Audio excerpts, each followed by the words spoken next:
அனைவருக்கும் வணக்கம். ஃபாரெக்ஸ் மார்க்கெட்னா என்னன்னு சொல்லி இந்த வீடியோவில் பார்க்கலாம். ஸோ ஃபஸ்ட்டு ஃபாரெக்ஸ் மார்க்கெட்னா என்னென்னா, கரன்சிஸ் வந்துட்டு பை பண்ணி செல் பண்ணுறது தான் ஃபாரெக்ஸ் மார்க்கெட். ஸோ இதில் வந்து நிறையா ஃப்ராக்மெண்ட்ஸ் இருக்குது. அது போக வந்துட்டு இன்டர்னல் டீட்டெயில்ஸ்லாம் இருக்குது. அதோட சக்ஸஸ் எப்படி இருக்கும் அப்படிங்கிறதெல்லாம் எக்ஸ்பிளைன் பண்ணுறேன். ஸோ ஃபஸ்ட்டு ஃபாரெக்ஸ் மார்க்கெட்டை யார் ட்ரேட் பண்ணுறா அப்படின்னு சொல்லி பார்த்திங்கன்னா, எல்லாமே கார்ப்பரேட்ஸ், கவர்மெண்ட்ஸ், பெரிய investors, hedge funds, central banks, இவங்க எல்லாருமே வந்து ஃபாரெக்ஸை வந்து ட்ரேட் பண்ணுவாங்க. ஸோ இவங்களுக்கான மார்க்கெட் தான் இந்த மார்க்கெட். வந்துட்டு பெரிய பிளேயர்ஸ்க்கு அப்படிங்கிறதுனால ஒரு நாளைக்கு அப்ராக்சிமேட்டாக ஒரு $6 trillion மேலே வந்து ட்ரேட் ஆகும். ஸோ அவ்வளோ பெரிய ஹியூஜ் மார்க்கெட் இது. ஸோ இந்த ஹியூஜ் மார்க்கெட்டோட அட்வான்டேஜஸ் வந்துட்டு நிறையாவே இருக்குது. அட் த சேம் டைம் வந்துட்டு இதை ஆப்ரேட் பண்ணுறதுக்கும் ஒரு சில டீட்டெயில்டு இன்ஃபர்மேஷன் வந்து ஃபண்டமெண்டலாகவே நீங்கள் தெரிஞ்சுக்கணும். ஸோ இந்த வீடியோவில் வந்து கரன்சிஸை வந்து ட்ரேட் பண்ணுறது அப்படின்னு சொல்லியிருந்தேன் இல்லையா. ஸோ இதில் ஃப்ராக்மெண்ட் பார்த்திங்க அப்படின்னம்னா 2 விஷயம் இருக்குது. ஒன்று பேஸ் கரன்சி, இன்னொன்று கோட் கரன்சி. அது என்ன பேஸ் கரன்சி, அது என்ன கோட் கரன்சி அப்படின்னம்னா, பேஸ் கரன்சின்றது நான் எந்த கரன்சியை வாங்க போகிறேன், அதுக்கு நான் எந்த கரன்சியை கொடுக்க போகிறேன் அப்படிங்கிறது தான் இதில் வந்து base currency and quote currency அப்படின்னு சொல்கிறது. ஃபார் எக்ஸாம்பிள், யூரோவை நான் வாங்குறதுக்கு, யூரோவை வாங்குறதுக்கு நான் யூஎஸ்டி வந்து எவ்வளோ தரணும் அப்படிங்கிறது. ஸோ இதுதான் கோட் கரன்சி. ஸோ மோஸ்ட்லி எல்லா ஃபாரெக்ஸும் சரி, எல்லா பேஸ் மெட்டல்ஸும் சரி, ப்ளஸ் கோல்டு, சில்வர் எல்லாமே வந்து பார்த்திங்கன்னா அதோட கோட் கரன்சி வந்து யூஎஸ்டி தான். ஸோ யூஎஸ்டி மூலிமா தான் எல்லா டிரான்சாக்ஷனும் நடக்கும். ஸோ எக்ஸ்போர்ட் அண்ட் இம்போர்ட்ஸ் எது நடந்துச்சுனாலும், வேர்ல்டில் எந்த ட்ரேடு நடந்தாலும் அதை வந்து எப்படி எந்த கரன்சி மூலிமா நடக்கணும்னா யூஎஸ்டி மூலிமா தான் நடக்கணும். ஸோ இப்போ ரீசெண்டாக கூட நீங்கள் பார்த்துருப்பீங்க,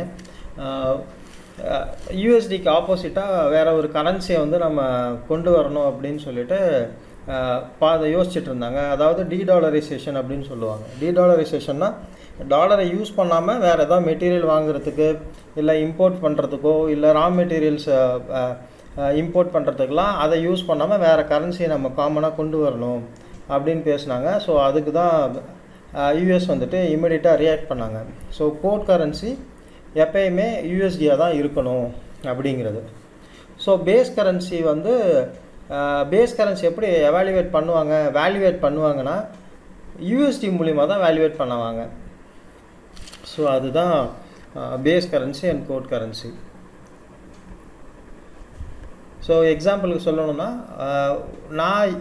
நமக்கு வந்து பார்த்திங்கன்னா, நமக்கு இங்கே வந்து பேஸ் கரன்சி வந்துட்டு யூஎஸ்டியாக இருக்கும். ஏன்னா இது நம்மளது வந்து எக்ஸ்போர்ட்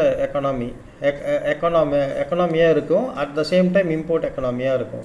நம்மளது வந்துட்டு இம்போர்ட் எக்கனாமி. நம்ம வந்து அதிகமாக இம்போர்ட் பண்ணுறோம் அப்படிங்கும்போது அந்த இம்போர்ட் வேல்யூ எதை பேஸ் பண்ணி இருக்குன்னா யூஎஸ்டி பேஸ் பண்ணி தான் இருக்கும்.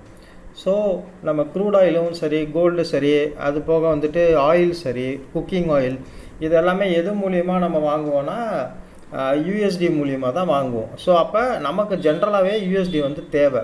ஸோ அதை தான் ஃபாரின் ரிசர்வ்ஸ் அப்படின்னு சொல்லுவோம். ஸோ ஆர்பிஐ வந்துட்டு ஃபாரின் ரிசர்வ்ஸில் கொஞ்சம் எப்பயுமே கொஞ்சம் காஷியஸாக இருக்கும். ஏன்னா ஃபாரின் ரிசர்வ்ஸ் கம்மியாகிடுச்சுன்னா இம்போர்ட் பண்ண முடியாது அப்படிங்கிறதுனால. இப்போ ஐஎன்ஆர் ஏன் கீழே இறங்கிட்டு இருக்குது அப்படின்னம்னா, யூஎஸ்டியோட டிமாண்ட் ஜாஸ்தியாக இருக்குது. ஸோ யூஎஸ்டியோட டிமாண்ட் ஜாஸ்தியாக இருக்குது, அது வந்து ஸ்ட்ராங் ஆகுது அப்படின்னா நம்ம ஐஎன்ஆர் நான் ஜாஸ்தி கொடுத்தாவது நான் யூஎஸ்டியை வாங்கிக்கிறேன் அப்படிங்கிறது தான் அதுக்கு அர்த்தம். ஸோ இப்போ நம்ம யூஎஸ்டி இங்கே வந்து பேஸ் கரன்சி, நம்ம கேஸில் வந்து பேஸ் கரன்சியாக இருக்கும், ஐஎன்ஆர் வந்து கோட் கரன்சியாக இருக்கும். இங்கே என்ன ட்ரிக் அப்படின்னு சொல்லி பார்த்திங்கன்னா, யூஎஸ்டியை மேண்டிட்டரியாக ஒரு கோட் கரன்சியாக இருக்குது அப்படின்னம்னா எல்லாருக்குமே அதோட டிமாண்ட் அப்படிங்கிறது இருக்கும். எல்லாருமே யூஎஸ்டியை வாங்கி தான் ஆகணும் அப்படிங்கிறது இருக்கும். அவங்க வாங்கிறது என்ன மீன்ஸில் வாங்க போகிறாங்க அப்படிங்கிறது அந்தந்த கண்ட்ரியோட ஐஎன்ஆர்லேயோ இல்லை அவங்களுடைய கரன்சி ப்ரைஸையோ வாங்குவாங்க. அதை தகுந்த மாதிரி தான் அதோட அந்த கண்ட்ரியோட ரேட்டிங்குமே இருக்கும்.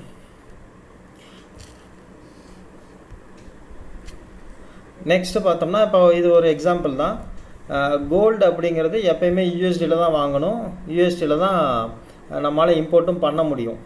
ஸோ எல்லா கோல்டும் சரி சில்வர்ஸும் சரி எல்லாமே த்ரூ யூஎஸ்டி மூலிமா தான் ஆக போகுது. அப்போ இங்கே ரெண்டுமே டிமாண்டு தான், நமக்கு கோல்டும் டிமாண்ட் தான், யூஎஸ்டியோட வேல்யூவும் டிமாண்ட் தான். ஸோ கவர்மெண்ட் காஷியஸ் ஆகிறதுக்கு காரணம் அதுதான். அதிகமாக கோல்டு இம்போர்ட் பண்ணுறோம் அப்படின்னம்னா நம்ம அதிகமாக யூஎஸ்டியை ஸ்பெண்ட் பண்ணுறோம். நம்மளோட எக்ஸ்போர்ட் குவான்டிட்டியை விட இம்போர்ட் குவான்டிட்டி ஜாஸ்தியாக இருந்துச்சுன்னா டெஃபிசியேட் ஆயிரும். அப்படிங்கிறதுனால தான் அதை செக் பாயிண்ட் வச்சுக்கிட்டே இருப்பாங்க. நெக்ஸ்ட்டு பார்ட் வந்து பார்த்தோம்னா உங்களுக்கு கரன்சிஸோட பார்ட்ஸ் என்ன அப்படின்றத பாருங்கள். Currencies ஃபாரெக்ஸோட parts. ஸோ இது ரொம்ப முக்கியமான விஷயம். இதை ஏன் சொல்கிறேன்னா, உங்களுக்கு இதை புரிஞ்சுக்கிட்டால் தான் என்ன எடுக்கிறோம், எவ்வளோ ப்ராஃபிட் கிடைக்கும் அப்படிங்கிறது தெரியணும். இங்கே எப்படி நம்ம இந்தியனில் வந்து பைசா அப்படின்னு சொல்கிறோமோ, ஃபாரெக்ஸ் மார்க்கெட்டில் அதை பிப்ஸ் அப்படின்னு சொல்லுவோம். ஸோ பிப்ஸ் அண்ட் பிப்லெட்ஸ் தான் இங்கே எல்லாமே. ஸோ இந்த இமேஜில் பாருங்கள், டெசிமலுக்கு அப்புறம் 5 டிஜிட்ஸ் இருக்குது. 1 2 3 4 அண்ட் தென் 5. ஸோ இந்த லாஸ்ட் டிஜிட் இருக்கு இல்லையா, இந்த லாஸ்ட் டிஜிட் வந்து பிப்லெட்ஸ். 5 டிஜிட் இருக்கிறதுல லாஸ்ட் ஒரு டிஜிட் வந்து பிப்லெட்ஸ். அதுக்கு முன்னாடி இருக்கிற டிஜிட் வந்துட்டு பிப். ஸோ நம்ம இதில் 1s 10s 100 1000 10,000 சொல்லுவோம் இல்லையா. ஸோ அதே மாதிரி தான் இதில் பிப்லெட்ஸ், பிப், 10 பிப், 100 பிப், 1000 பிப்ஸ்ன்னு வரும். ஸோ இங்கே எல்லாமே ஃபார்மெட் வந்து பிப்ஸு தான். ஸோ இப்போது இந்த பிப்பு ஒரு 10 பாயிண்ட் ஏறிச்சுன்னா ஒரு பிப்புன்றது கணக்கு. நீங்கள் ஜென்ரலாக இதை பேஸ் பண்ணி தான் உங்களுடைய யூனிட்ஸையும் உங்களுடைய ப்ராஃபிட்ஸும் கேல்குலேட் ஆகும்.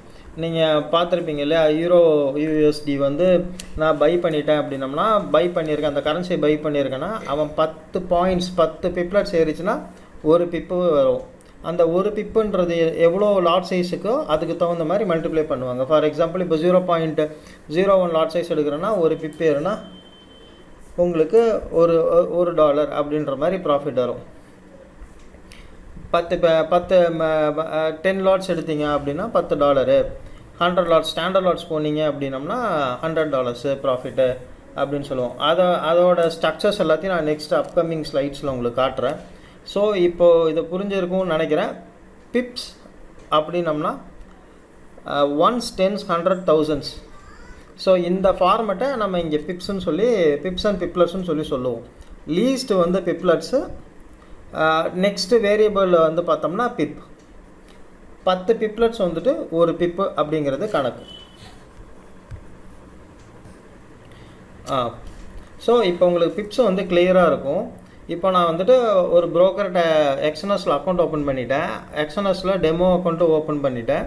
நான் வந்து 100ல் பை பண்ணேன் அப்படின்னம்னா ஆர்டர் ப்ரைஸ் பண்ணுறது வந்துட்டு 100 ரூபா 101ல் வந்து விழுது அப்படின்ற மாதிரி உங்களுக்கு தோணும். ஒரு எக்ஸாம்பிள் சொன்னால், கோல்டு வந்துட்டு 2810க்கு நான் வாங்குகிறேன் அப்படின்னம்னா ப்ரைஸை நான் பையின்னு சொல்லி கிளிக் பண்ணும்போது எனக்கு வந்து என்ன ப்ரைஸில் விழும் அப்படின்னு பார்த்தீங்கன்னா 2810.160 அப்படின்ற ப்ரைஸில் தான் நமக்கு பாட் ஆகும். ஸோ ஏன் இந்த டிஃப்ரென்ஸ் இருக்குது அப்படிங்கிறத இந்த ஸ்லைடில் நீங்கள் பார்ப்போம். ஸோ இந்த டிஃப்ரென்ஸ் பேர் தான் ஸ்ப்ரெட்டுன்னு சொல்லுவோம். அதாவது ஸ்ப்ரெட் அப்படிங்கிறது என்னென்னா, பிட் ப்ரைஸுக்கும் ஆஸ்க் ப்ரைஸுக்கும் உண்டான டிஃப்ரென்ஸ், அது பேர் தான் ஸ்ப்ரெட். ஸோ ஸ்ப்ரெட்டு வந்து எதை மென்ஷன் பண்ணுதுன்னா, புரோக்கரோட கமிஷன்ஸ். அவங்க வந்து ஸ்ப்ரெட்டில் தான் சம்பாதிப்பாங்க. ஸ்ப்ரெட்டு வந்துட்டு வேரியபிள் ஸ்ப்ரெட் இருக்கும், நிறையா ஃபார்மட்ஸ் ஸ்ப்ரெட் இருக்குது, ஜீரோ ஸ்ப்ரெட் அக்கௌண்ட் அதெல்லாம் இருக்குது. ஆனால் ஜென்ரலாக வந்துட்டு பார்த்திங்கன்னா ப்ரோக்கருக்கு வந்து அவன் ஃபிக்ஸ் பண்ணிடுவான். நீ இதை ப்ரைஸ் வாங்கணும் அப்படின்னம்னா உன்னோட அடக்க வேலை இதுக்கு தான் நீ வாங்க முடியும். நீங்கள் ஈவன் தோ பிட் ப்ரைஸ் வந்து 13089க்கு ட்ரேட் ஆச்சுனாலும் நீங்கள் வாங்கக்கூடிய ப்ரைஸ் வந்துட்டு அதை விட ஹையர் ப்ரைஸுக்கு தான் வாங்க முடியும். இந்த கேஸில் வந்து பார்த்திங்க அப்படின்னா 2 பிப்ஸ் வந்துட்டு இங்கே இருக்குது. டிஃப்ரென்ஸ் வந்து 2 பிப்ஸ் இருக்குது. ஸோ இதுதான் உங்கள் ப்ராஃபிட்டையும் கேல்குலேட் பண்ணுறது. இப்போ இது 2 பிப்ஸ் ஏறிச்சு அப்படின்னம்னா உங்களுக்கு 200 பாயிண்ட்ஸ் வந்து $200 வந்து ப்ராஃபிட்டு ஒரு ஸ்டாண்டர்ட் அக்கௌண்ட்டில். ஸோ புரோக்கர் இதை எப்படி சார்ஜ் பண்ணுவாங்க அப்படின்னம்னா, அவன் ப்ராபப்ளி டிபெண்ட்ஸ் ஆன் ஸ்கிரிப்டுக்கு தகுந்த மாதிரி லீஸ்ட் ஸ்ப்ரெட்டில் இருந்து வேரியபிளாக மேக்ஸிமம் ஸ்ப்ரெட் வரைக்கும் கொண்டு போவான். இந்த கேஸ் இந்த ஸ்லைடு எதை மென்ஷன் பண்ணுதுன்னா, describes about the spread. Base currency and quote currency, அதுக்கு இருக்கிற பிட் ப்ரைஸும் ஆஸ்க் ப்ரைஸ்க்கும் உண்டான டிஃப்ரென்ஸ், அதுதான் பிப் டிஃப்ரென்ஸ், அதுதான் ஸ்ப்ரெட்டு. இது மேண்டிட்ரியாக மோஸ்ட் ப்ராபப்ளி எல்லா ப்ரோக்கரும் வச்சுருப்பான். ஸ்டாண்டர்ட் அக்கௌண்ட்ஸ் யூஸ் பண்ணுறீங்கன்னா அதில் எல்லா இதுலேயும் இருக்கும். ஸோ இப்போ நெக்ஸ்ட்டு மோஸ்ட் இம்பார்ட்டன்ட் பார்ட், ஃபாரெக்ஸோட லாட் சைஸ் என்ன. இப்போ நான் வந்து கரன்சி வாங்குகிறேன், நான் விற்கிறேன், எனக்கு என்ன இதில் ப்ராஃபிட் கிடைக்கும் அப்படிங்கிறது தான் ஒரு பெரிய டவுட். இப்போ ஒரு பிப்பி ஏறிச்சுன்னா எனக்கு என்ன ப்ராஃபிட் கிடைக்கும், நான் என்ன மாதிரியான சைஸஸில் வந்துட்டு நான் லாட் சைஸ் எல்லாம் வாங்க முடியும் அப்படிங்கிறத இந்த ஸ்லைடில் வந்து பார்ப்போம். ஃபஸ்ட்டு என்ன அப்படின்னோம்னா மைக்ரோ லாட். இந்த நானோ லாட் அப்படிங்கிறது வந்து உங்களுக்கு சென்ட் அக்கௌண்ட்டில் இருக்கும். நான் இதை தனியாக டிஸ்கிரைப் பண்ணுறேன். இங்கே மைக்ரோ லாட்லேருந்து எடுத்துகிட்டு போகலாம். 0.01 lot size. So 0.01 lot size அப்படிங்கிறது வந்து ஒரு micro account, micro lot. So இங்கே வந்து ஃபார் எக்ஸாம்பிள் இப்போ கோல்டு இருக்குதுன்னு வச்சுக்கோங்களேன். கோல்டு வந்து $1 ஏறிச்சுன்னா $1 ப்ராஃபிட் இருக்கும். அதாவது 2800 2801க்கு போச்சு அப்படின்னம்னா $1 ப்ராஃபிட் கிடைக்கும் இந்த மைக்ரோ லாட்டை நீங்கள் ட்ரேட் பண்ணும்போது. நெக்ஸ்ட்டு வந்து பார்த்திங்கன்னா மினி லாட். இங்கே வந்து multiples of 10, micro lot into 10 times வந்துட்டு ஒரு மினி லாட். அப்போ இதோட லாட் சைஸ் வந்து 0.10.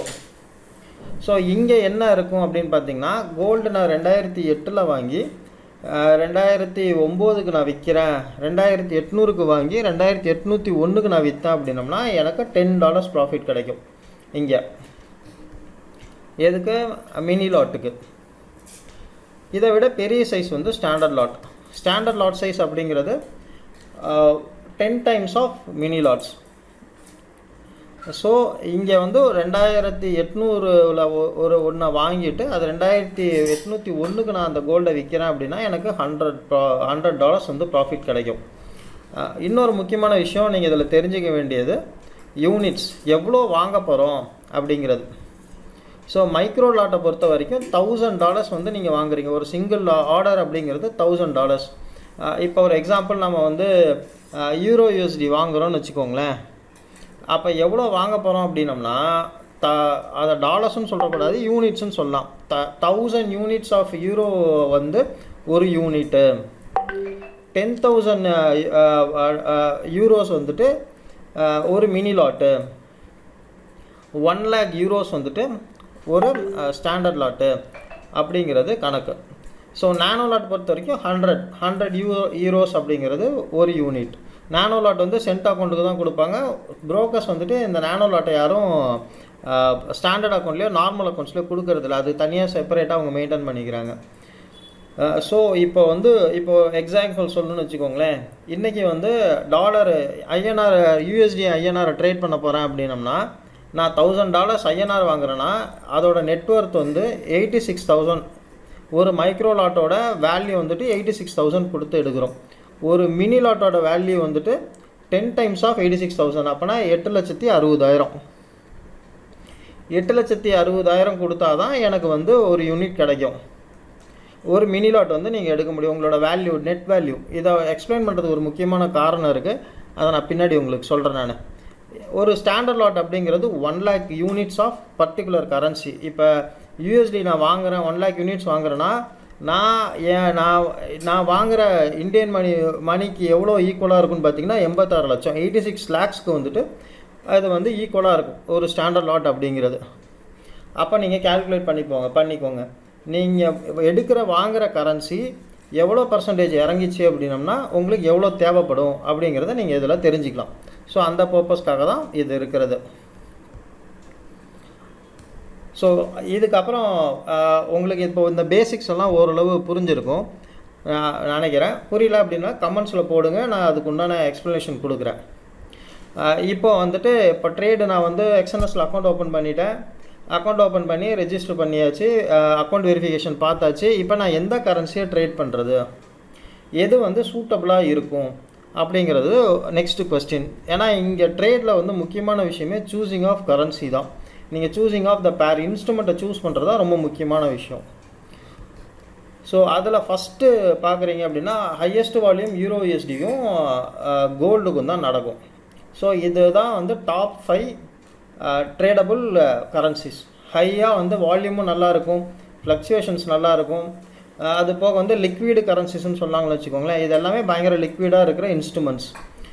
ஸோ இப்போ ப்ரியாரிட்டியாக கொடுக்குறது வந்து கோல்டு. XAUUSD அப்படிங்கிறது வந்து கோல்டோட பேர் நேம்.